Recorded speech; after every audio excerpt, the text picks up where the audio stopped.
तो San Diego जाते हुए एक लड़का और एक लड़की जो कि आपस में भाई बहन थे, उन्हें रास्ते में मौजूद एक फील्ड में से एक बच्चे की चिल्लाने की आवाज आती है जो कि उनसे मदद मांग रहा था। उस बच्चे के हिसाब से उस टॉल ग्रास के फील्ड के बीच में एक पत्थर मौजूद था जो कि फील्ड के अंदर आने वाले लोगों को ऐसे टाइम लूप में बांध देता था जहाँ पर से बाहर निकलने का कोई भी रास्ता नहीं था। वो भाई और बहन इस बच्चे की मदद कैसे करेंगे और अगर वो उस खेत के अंदर चले गए तो वो लोग वहाँ से खुद भी वापस कैसे आएंगे और वो पत्थर क्या है, इसके बारे में जानने के लिए मिलेगा हमको इस कहानी के अंदर। तो कहानी की शुरुआत होती है एक गाड़ी को दिखाते हुए जिसमें कार्ल और बेकी नाम के दो कजिन्स बैठे हुए थे। बेकी अभी के लिए प्रेग्नेंट थी और क्योंकि कार्ल गाड़ी को थोड़ा सा तेज चला रहा था इसीलिए बेकी को वॉमिटिंग जैसा फील होने लगता है। वो दोनों किसी बहुत जरूरी काम से सैन डिएगो शहर की तरफ जा रहे थे। जैसे ही बेकी को वॉमिटिंग जैसा फील होता है वैसे ही वो कार्ल से गाड़ी को साइड में लगाने को बोलती है। कार्ल ने भी तब गाड़ी को कुछ झाड़ियों के पास रोक दिया था ताकि आराम से बेकी थोड़ी सी फ्रेश एयर भी ले सके। बेकी के वॉमिटिंग करने के बाद कार्ल बेकी को बोलता है कि एक बार उसे अपने डिसीजन के बारे में फिर से सोच लेना चाहिए क्योंकि अगर एक बार वो सैन डिएगो में पहुंच गए तो वो अपने डिसीजन को चेंज नहीं कर सकते। अब वैसे बेकी का डिसीजन क्या है इसके बारे में हमें आगे जानने के लिए मिलेगा। यार अभी के लिए वो इस बारे में बातें कर ही रहे होते हैं कि तभी अचानक से उन्हें पास में मौजूद घास में से रॉबिन नाम के एक लड़के की चिल्लाने की आवाज आती है जो कि उनसे मदद मांग रहा था। रॉबिन उन्हें बताता है कि वो काफी समय से उन लंबी घासों में फंसा हुआ है और शायद उन लोगों को उसकी मदद करनी चाहिए। बेकी और कार्ल दोनों ही रॉबिन की मदद करने के लिए घास के अंदर जाने वाले थे कि तभी अचानक से उन्हें रॉबिन की माँ की आवाज भी आती है जो कि रॉबिन को मदद मांगने से मना करती है और साथ ही वो बेकी और कार्ल को भी अंदर आने से मना करती है। लेकिन कार्ल और बेकी रॉबिन की मदद करना चाहते थे इसीलिए कार्ल अपनी गाड़ी को पास में मौजूद चर्च के पास खड़ा कराता है और बेकी भी उस समय पर उन झाड़ियों के पास ही खड़ी थी। तब वो दोनों ही मजे में रॉबिन को आवाज लगाते हुए घास के अंदर आने लगती हैं। उस दौरान पर बेकी ने अपने फोन को भी निकाल लिया था और 911 को डायल कर दिया था। और जैसे ही वो घास के अंदर घुसती है तो अचानक से ही वो कार्ल से अलग हो जाती है और उसके फोन में सिग्नल आना भी बंद हो जाते हैं। कार्ल और बेकी को एक दूसरे की आवाज आ तो रही थी मगर वो ना तो घास से बाहर निकल पा रहे थे और ना ही एक दूसरे को देख पा रहे थे।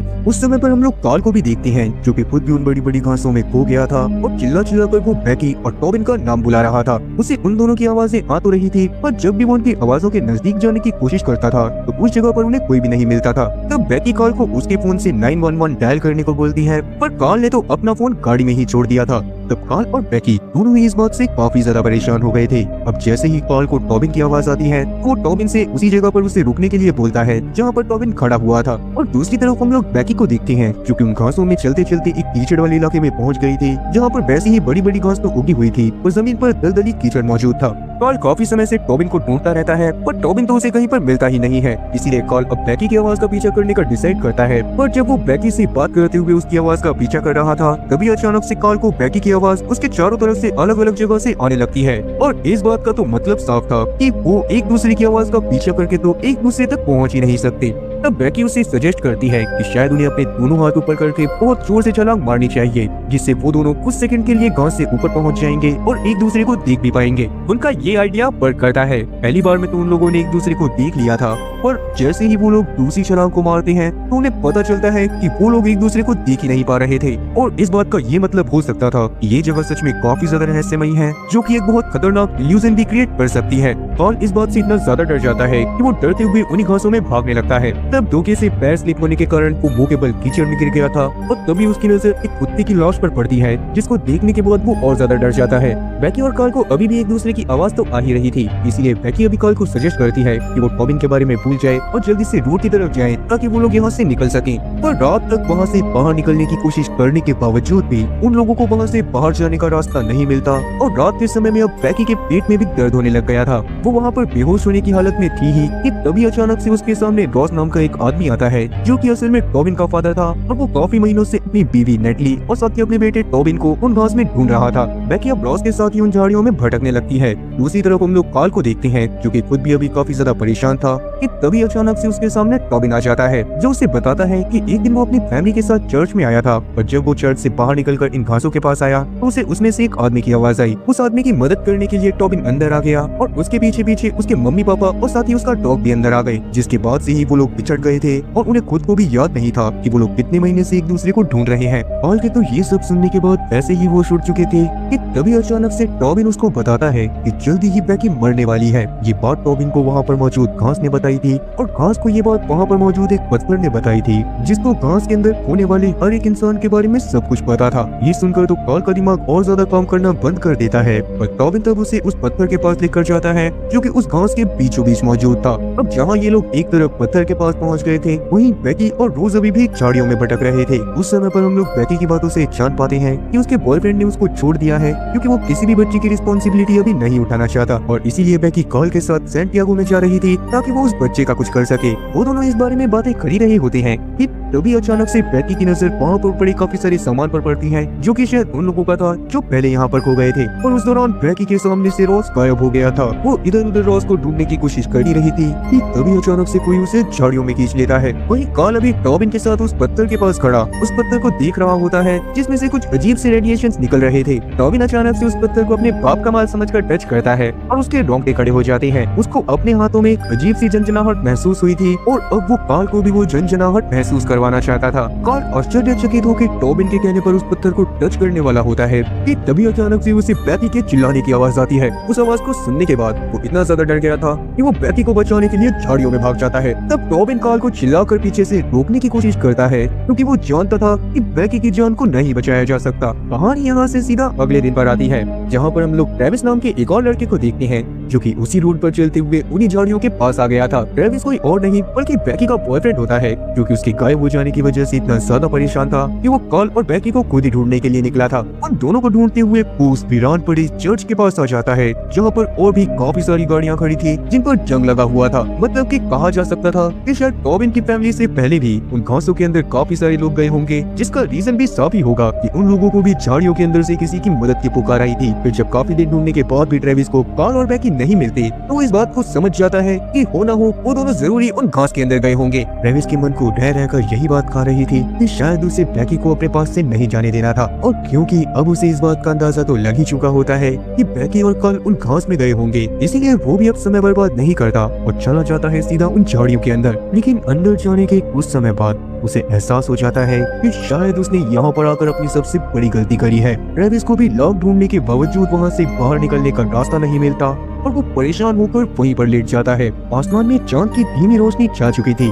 जमीन पर लेटा ट्रेविस अभी बेकी की फोटो को देख रहा होता है। उसके मन में लगातार यही ख्याल आ रहा था कि शायद उसे बेकी को रोक लेना चाहिए था। उतने में टॉबिन झाड़ियों से निकलकर ट्रेविस को धप्पा करता है और उसे बताता है कि वो लोग पहले एक दूसरे से मिल चुके हैं और ट्रेविस टॉबिन को अच्छे से जानता है। टॉबिन ट्रेविस को बताता है कि वो लोग घास में खो गए हैं और यहाँ पर से बाहर निकलना समंदर को लोटे से खाली करने के बराबर है। तो ट्रेविस को पहले तो इस बात पर बिल्कुल भी भरोसा नहीं होता, पर बाद में जब वो टॉबिन के कहने पर ध्यान से सुनता है तो उसे उन लोगों की आवाजें आती हैं जो कि बहुत पहले उस जगह पर खो गए थे, पर अभी तक भी उन लोगों को बाहर जाने का रास्ता नहीं मिला था। टॉबिन ट्रेविस को ये बात भी बताता है कि वो बेकी को जानता है और वो ट्रेविस को बेकी के पास लेकर जा सकता है। तब टॉबिन को फॉलो करते हुए ट्रेविस वहाँ से एक लाश के पास पहुँच गया था जो बेकी की थी। इस बात का तो मतलब यही था कि जिस भी इंसान ने बेकी को झाड़ियों में खींचा था उसने उसे जान से मार दिया। उसकी बॉडी को देखने के बाद ट्रेविस जोर जोर से रोने लगता है। टॉबिन खुद भी वहाँ से अब गायब हो गया था। सुबह के समय पर ट्रेविस बेकी की बॉडी से उसका लॉकेट ले लेता है और वहाँ से बाहर जाने का रास्ता ढूंढने लगता है। वो जोर जोर से टॉबिन को बुला रहा था पर टॉबिन तो उसकी बात का कोई भी जवाब नहीं देता। उसी दौरान हम लोग चर्च के पास एक गाड़ी को रुकता हुआ देखते हैं और सबसे अजीब बात तो ये थी कि उस गाड़ी के अंदर टॉबिन और उसकी फैमिली बैठी हुई थी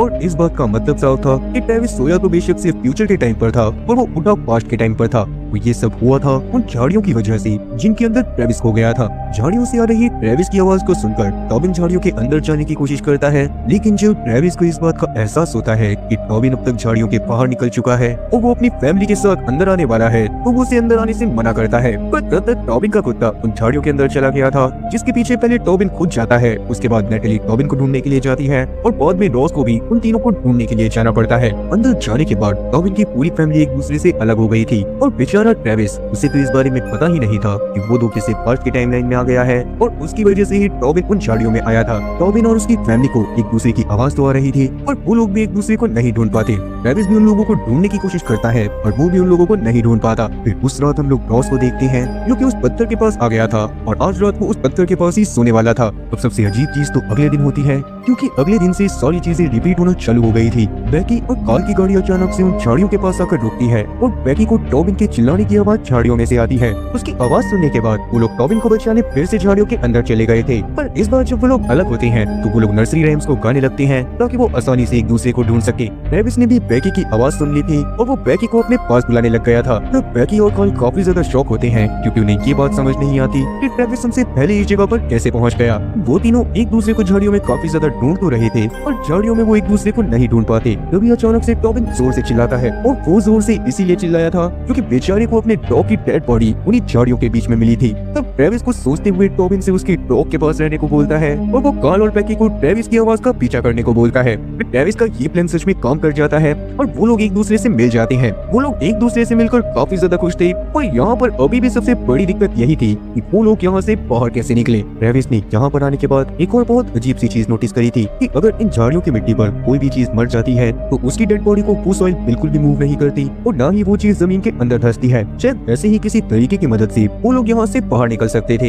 यहाँ तक कहानी थोड़ी सी नॉर्मल चल रही होती है और यहाँ पर एक और बहुत बड़ा खुलासा होता है। असल में ट्रेविस एकदम से बेकी का पीछा करते हुए नहीं आया था बल्कि वो बेकी का पीछा पूरे 2 महीने बाद करने आया था। इसका मतलब साफ था कि बेकी बेशक से एक दिन के लिए कार्ल के साथ इन झाड़ियों में खोई थी पर असल दुनिया के हिसाब से वो एक दिन 2 महीने के बराबर था। ये सुनने के बाद तो कार्ल और बेकी दोनों के ही होश उड़ जाते हैं। तो वैसे आप लोग कमेंट सेक्शन में इस बारे में जरूर बताना कि अगर इन कैरेक्टर्स की जगह आप लोग इन झाड़ियों में फंसे होते तो बहुत से बाहर कैसे आते, क्योंकि अब तक हम कहानी में टाइम लूप, टाइम ट्रेवल और भी काफी अजीबोगरीब सी चीजें देख चुके हैं जो नॉर्मल इंसान को आसानी से समझ नहीं आती। काश यार ये जगह अर्थ पर मौजूद होती। ज्यादातर पॉलिटिशियंस को मैं इसी जगह पर छोड़ देता। फिर अभी के लिए ट्रेविस टॉबिन को अपने कंधों पर बिठाता है और उससे बोलता है कि वो सामने से किसी ऐसी जगह को देखकर बताए जिसकी तरफ चल के वो लोग इन झाड़ियों से बाहर निकल सके। टॉबिन भी तब दूर दिख रहे चर्च के बारे में बताता है और ट्रेविस उसकी बातों को फॉलो करते हुए चर्च की डायरेक्शन में जाने लगता है। वो लोग उस रास्ते पर बढ़ ही रहे थे तभी अचानक से बेकी के फोन पर एक औरत का कॉल आता है जो कि रोते हुए चिल्ला रही थी और बोल रही थी कि किसी भी हालत में कार्ल को ट्रेविस को नुकसान मत पहुंचाने देना, नहीं तो तुम वही गलती कर दोगे जो तुम्हें नहीं करनी चाहिए। कॉल कटने के बाद किसी को कुछ भी समझ में नहीं आ रहा होता कि वो औरत कौन थी और वो कौन सी गलती के बारे में बात कर रही थी। और सबसे बड़ी बात तो ये थी कि बेचारा कार्ल ट्रेविस को क्यों नुकसान पहुंचाना चाहेगा। पर अभी वो लोग इस बात को इग्नोर करके आगे बढ़ने लगते हैं। आगे बढ़ते बढ़ते बेकी को अजीब विजन्स आने लग गए थे और वो बेहोश हो गई थी। उतने में ही उन लोगों के सामने रॉस भी आ जाता है जो कि बेकी की मदद करने लग गया था। रॉस तब उन्हें ये बात भी बताता है कि उसे बाहर जाने का रास्ता मिल गया है, जिसको सुनकर सब काफी ज्यादा खुश थे। पर इस बार जब ट्रेविस टॉबिन को अपने कंधे पर बिठाता है तो यहाँ पर टॉबिन को अपने सामने वो चर्च कहीं पर भी दिखाई नहीं देता। दैट मींस कि इस बार भी उनकी पोजीशन चेंज हो गई थी और या तो वो टाइम ट्रेवल करके किसी और ही जगह पर आ गए थे, क्योंकि उन लोगों के पास रॉस के साथ जाने के अलावा कोई और रास्ता नहीं था। इसीलिए वो लोग रॉस के पीछे पीछे चलने लगते हैं। रॉस उन्हें अपने साथ उन झाड़ियों के बीच में मौजूद पत्थर के पास ले आया था और जैसे ही वो पत्थर को टच करता है वैसे ही वो अजीबोगरीब सी फालतू बातें करने लगता है। उसके हिसाब से अगर वो लोग पत्थर को टच करते तो उन लोगों को एक रियल नॉलेज मिलती और यहाँ से बाहर जाने के रास्ते के बारे में भी पता चलता। अब बाकी सब भी ऐसा करने ही वाले होते हैं कि अचानक से झाड़ियों के बीच से नेटली बाहर आती है और टॉबिन को अप करने के बाद बताती है कि उन्हें रॉस के ऊपर बिल्कुल भी भरोसा नहीं करना है। उसने कुछ समय पहले टॉबिन की डेड बॉडी को देखा था और उसे ये बात भी पता चली थी कि ये जगह इन लोगों के दिमाग के साथ भी खेलती है। तब सब लोग नेटली की बात को मान जाते हैं और रॉस की बात को नहीं सुनते। रॉस तब जबरदस्ती उन लोगों को वो पत्थर छुआना चाहता था, इसीलिए सब लोग वहाँ से भागने की कोशिश करने लगते हैं, जो देखकर रॉस को इतना गुस्सा आता है कि वो सबके सामने ही नेटली को बहुत बेरहमी के साथ जान से मार देता है और बाकी सबको पकड़ने की कोशिश करने लगता है। पर वो तो किस्मत अच्छी थी कि ट्रेविस पहले ही सभी को लेकर झाड़ियों में चला गया था, जिससे रॉस अब उन्हें नहीं ढूंढ पाता। तभी ट्रेविस के सामने एक कुत्ता आता है जो कि उन्हें अपने पीछे गाइड करते करते एक पुराने से घर के पास ले आया था। उस घर में जाकर जब वो लोग थोड़ी देर बात करते हैं उन्हें समझ आता है कि यहाँ पर जैसे बड़ी बड़ी घासें उगी हुई हैं, वैसे ही उन लोगों की जिंदगी भी हो गई है। जैसे बड़ी घासों को काटने के बाद जब वो जमीन पर गिरती है तो वो अपने ही जैसी एक और बड़ी घास बना देती है, तो उनकी जिंदगी भी यहाँ पर खत्म होने के बाद एक बार फिर से शुरू होती है और ये लोग एक टाइम लूप में फंस चुके हैं। वो लोग यहाँ से बाहर निकलने के लिए इस घर की छत पर जाते हैं और वहाँ से नोटिस करते हैं कि नीचे टॉबिन का कुत्ता मौजूद है जो कि एक होल के अंदर जाता है और सीधा बाहर मौजूद सड़क पर निकल जाता है। इस जगह से बाहर निकलने का सिर्फ एक वही रास्ता था और इन लोगों को किसी भी हालत में जल्दी से जल्दी वहाँ पर पहुँचना था। इवन उतने में वहाँ पर रॉस भी आ गया था जो कि उन लोगों को जान से मारना चाहता था और क्योंकि अब घर से नीचे जाने का कोई और रास्ता नहीं था इसीलिए वो लोग उस घर की छत से नीचे कूद जाते हैं। बेकी और टॉबिन तो किसी तरह से नीचे कूद गए थे, पर जब कार्ल और ट्रेविस नीचे कूदने वाले होते हैं तभी अचानक से कार्ल को अजीब सी आवाजें आती हैं और वो ट्रेविस को नीचे धक्का दे देता है, जिससे मौके पर ही ट्रेविस की मौत हो गई थी। फिर जब कार्ल नीचे आता है तो बैकी उसके ऊपर काफी ज्यादा गुस्सा करती है और अकेले ही उन घासों के अंदर चली जाती है। तब कार्ल भी उसके पीछे आ रहा था और बैकी उसके पास से गायब हो गई थी।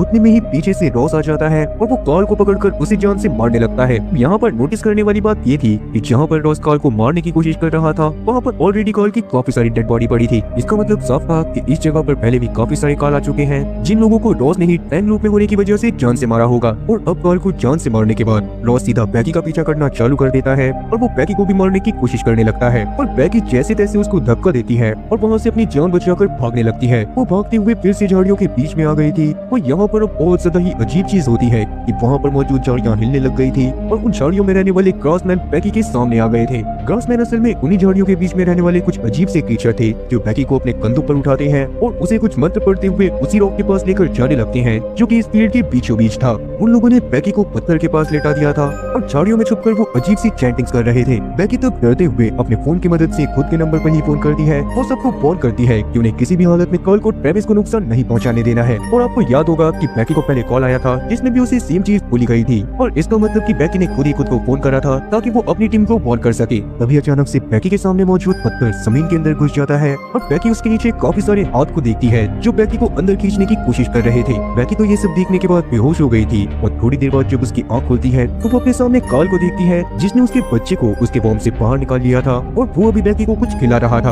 और अचानक से कार्ल अब रॉस में बदल जाता है और ये असल में रॉस ही था जिसने टैबी के वॉर्म से उसके बच्चे को निकाल लिया था और वो अभी बैकी को जान से मारने वाला था। रॉबिन भी उस जगह पर डरा और सहमा हुआ खड़ा हुआ था। वो यहाँ पर बैकी को बताता है कि रॉस उन्हें जान से बार बार मारेगा क्योंकि पत्थर को छूने के बाद वो पूरी तरह से पागल हो गया है और उसे इस जगह के बारे में अजीबोगरीब चीजें पता चली है। रॉस वहाँ पर बैकी को जान से मारने की कोशिश कर रहा था कि तभी बैकी पास में पड़ा एक पत्थर उठाकर उसके सर पर दे मारती है और इस बात की वजह से रॉस को इतना ज्यादा गुस्सा आता है कि वो बैकी को एक ही बार में मार देता है। रॉस ने अब रॉबिन को भी पकड़ लिया था और वो चाहता था कि रॉबिन जबरदस्ती उस पत्थर को छुए। रॉस जबरदस्ती रॉबिन को उस पत्थर को छुआने की कोशिश कर रहा था कि अचानक से पीछे से ट्रेविस आकर रॉस के सर पर मारता है। जी हाँ दोस्तों, अभी तक ट्रेविस मरा नहीं था और वो बस बिल्डिंग से नीचे गिरकर बेहोश हो गया था। बैकी की हालत देखकर ट्रेविस को इतना गुस्सा आया था कि उसने रॉस को जान से मार दिया था। पर क्योंकि अब वो खुद भी जानना चाहता था कि पत्थर को छूने के बाद क्या होता है तो इसीलिए वो खुद ही पत्थर को छूता है। पत्थर से निकल रही रेडिएशन उसको पूरी तरह से पागल कर रही थी और उसे लग रहा था जैसे कभी वो लोग इस जगह से बाहर नहीं निकल सकते। लेकिन ट्रेविस रॉस जैसा नहीं था,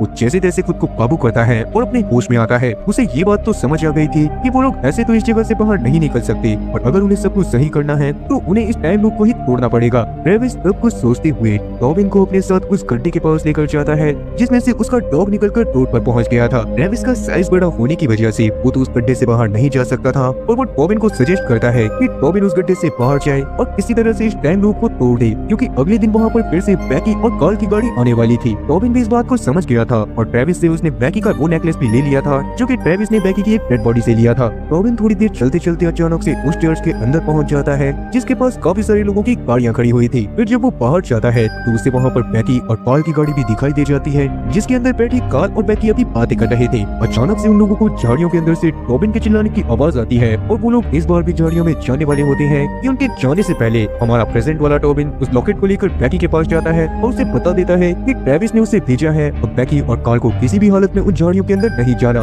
बैकी और कार्ल को इस बारे में समझ तो नहीं आता कि रॉबिन वहाँ पर कैसे आया और वो ट्रेविस को कैसे जानता है, और क्योंकि उसके पास बैकी का लॉकेट था इसीलिए बैकी और कार्ल उसकी बात को मान लेते हैं और चुपचाप वहाँ से अपनी गाड़ी में बैठकर निकल जाते हैं। बैकी भी तब गाड़ी में बैठकर अपने डिसीजन को चेंज करने का फैसला करती है और हम लोग जान पाते हैं कि बैकी असल में सैन डिएगो इसीलिए जा रही थी क्योंकि वो खुद भी ट्रेविस के बिना अपने बच्चे को नहीं पालना चाहती थी और सैन डिएगो में जाने के बाद वो अपने बच्चे को किसी और फैमिली को दे देती और क्योंकि अब उसने अपना डिसीजन चेंज कर लिया था इसीलिए वो बहुत ज्यादा खुश होती है। तो हम लोग ट्रेविस को देखते हैं जो कि खुद भी झाड़ियों के बीच में लेटा बैकी की बातों को सुनकर खुश हो रहा होता है और इसी के साथ ये टाइम लूप भी टूट जाता है। और जाहिर सी बात है कि अब अगर टाइम लूप टूट गया था तो आगे चलकर कुछ भी नहीं होने वाला था क्योंकि सबसे पहले उन झाड़ियों के अंदर बैकी और कार्ल ही गए थे जिसके बाद ही वहाँ पर उन्हें ढूंढते हुए ट्रेविस आया और वहाँ पर फंस गया और ट्रेविस की ही आवाज सुनकर वहाँ पर रॉबिन और उसकी फैमिली आई थी। तो उम्मीद है कि आप लोगों को सब कुछ अच्छे से समझ आया होगा और क्योंकि लूप टूट चुका है तो कहानी भी खत्म होती है। उम्मीद है कि आप लोगों को एक्सप्लेनेशन अच्छी लगी होगी और अगर एक्सप्लेनेशन अच्छी लगी हो तो चैनल को सब्सक्राइब करना और बेल नोटिफिकेशन को ऑल पर सिलेक्ट करना और हाँ वीडियो को भी लाइक करना। मैं ऐसी ही और मजेदार एक्सप्लेनेशन वीडियोस लाता रहूंगा। तब तक के लिए टाटा और गुड बाय।